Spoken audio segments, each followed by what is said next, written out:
फरीदाबाद में इंडस्ट्री खोलने के लिए एक तरह से हरी झंडी मिल गई है, लेकिन फिर इंडस्ट्री खोलने के लिए पहले उद्योगपति को सरल पोर्टल पे जाके अपने आप को अप्लाई करना पड़ेगा। परमिशन के बाद उसकी इंडस्ट्री खुलेगी। लेकिन इंडस्ट्री खुलने के साथ साथ उद्योगपतियों के सामने कई समस्याएं हैं और इसीलिए फरीदाबाद की 6 बड़ी इंडस्ट्री एसोसिएशन ने मिलकर एक फोरम बनाया है, जिसको नाम दिया है confederation of Faridabad industry association.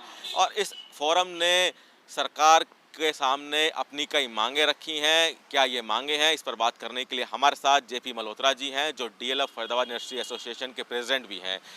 Malhotra ji, 6 अलग इंडस्ट्रियां, एक जो एसोसिएशन है इंडस्ट्री की, वो एक साथ आ गई हैं और एक फोरम बनाया है। इस फोरम ने कई डिमांड रखी है सरकार से। क्या ये डिमांड है? देखिए, फोरम का नाम है confederation of Faridabad industries association. वक्त की ज़रूरत थी। ऐसा जब लॉकडाउन के बाद फैक्ट्रियां शुरू करनी थी, कई समस्याएं आई, तो आपस में भाइयों ने मिलकर बात करी कि भाई कोई ना कोई ऐसी बात हो जो हम सरकार तक पहुंचा सकें।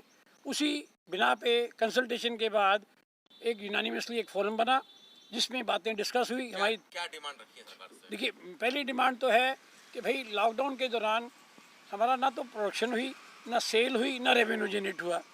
दैट मीन्स कि हम पैसा कहाँ से दे सकते हैं।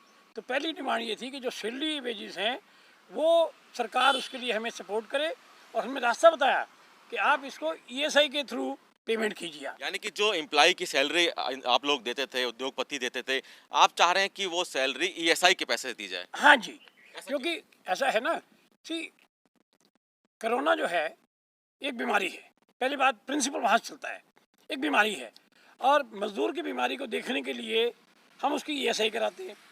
हम कंट्रीब्यूट करते हैं, हर एवरी मंथ 6% हम कंट्रीब्यूट करते हैं, सरकार कंट्रीब्यूट करती है। करोड़ों रुपए के फंड्स होते हैं ईएसआई के पास, सिर्फ इसी काम के लिए कि मजदूर अगर की दिहाड़ी जो है बीमारी की वजह से नहीं मिलती तो ईएसआई उसको देगी। तो उसी चक्कर में हमने ये फिर गवर्नमेंट को रिक्वेस्ट करी है कि इनकी पेमेंट जो है थ्रू ईएसआई करवा दी जाए। एम्प्लॉय की सैलरी, एम्प्लॉयर की सैलरी के अलावा क्या और डिमांड है? इलेक्ट्रिसिटी को लेकर, जो आप लोगों का इंडस्ट्री ऐसी हैं जिन पे लोन चल रहा है, उनको लेकर कोई डिमांड रखी है आप लोगों ने? देखिए, हाँ, दूसरी डिमांड हमारी ये थी कि भाई जो प्रोविडेंट फंड है, अब गवर्नमेंट ने स्कीम तो निकाली, लेकिन उसमें कंडीशन लगा दी। उसमें हार्डली 5% को फ़ायदा नहीं होगा इंडस्ट्री को। क्यों? हमारे एम्प्लॉइज़ की सैलरी ज़्यादा है। तो हमारी ये रिक्वेस्ट है कि उसमें जो लिमिट्स लगाई है 90% की, 15,000 की प्लस 100 वर्कर की, उनको हटा दिया जाए।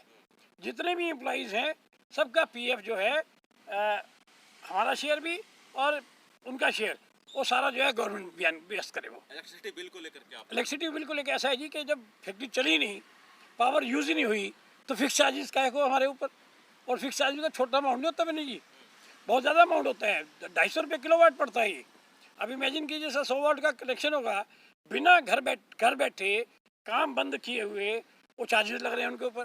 तो हमारी ये रिक्वेस्ट है गवर्नमेंट से कि जो फिक्स चार्जेस किसी मान लीजिए कल को हाउस टैक्स आएगा और टैक्सेस आएंगे गवर्नमेंट के, तो हमारी डिमांड है फिक्स चार्ज माफ करने की बात? हाँ जी, फिक्स चार्जेस माफ कितने करने महीने का? 6 महीने का जी, आने वाले 6 महीने? आने वाले 6 महीने का। इसके अलावा आप लोगों ने एक मांग, वो 6 महीने का इसलिए है कि अभी फैक्ट्री चालू होगी, फुल टाइम पे आनी नहीं है।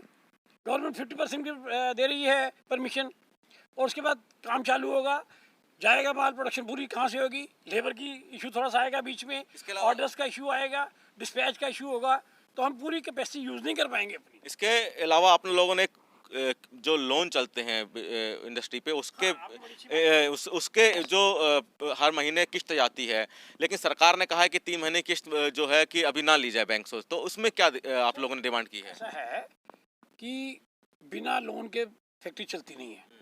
सब ने लोन ले रखे हैं, चाहे टर्म लोन हो इक्विपमेंट के लिए, चाहे वर्किंग कैपिटल लोन हो डे टू डे काम करने के लिए, उसकी ईएमआई होती है। अब सर, ईएमआई डेफर करना तो अपने बोझ को शिफ्ट करना है। ईएमआई डेफर करना अपने बोझ को शिफ्ट करना है, और उसके ऊपर भी क्या होगा, जब आप शिफ्ट करेंगे तो जो पीरियड है उसके ऊपर भी ब्याज लगेगा।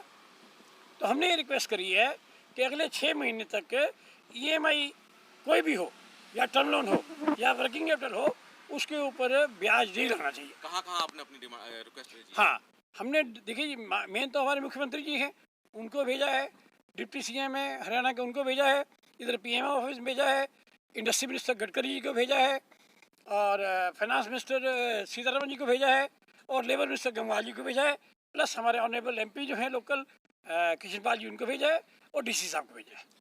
तो फरीदाबाद की 6 अलग अलग इंडस्ट्री एसोसिएशन एक साथ एक प्लेटफॉर्म पर आई हैं और सब ने एक साथ एक सुर में कई डिमांड करी हैं। इन लोगों ने जो मुख्य डिमांड है उसमें एक तो सैलरी जो इनके कर्मचारी है उनको ईएसआई से देना, और साथ ही साथ लोन की जो किस्तें हैं उनमें जो ब्याज लगता है उसको माफ़ करना, और साथ ही साथ जो electricity bill pay fix charges हैं उसको आने वाले 6 महीने तक माफ़ करने की इस फोरम ने डिमांड की है। अब देखना है कि सरकार इन डिमांड पर कितना विचार करती है और किन को मानती है और किन को नहीं। Vinay Singh, total news, Faridabad.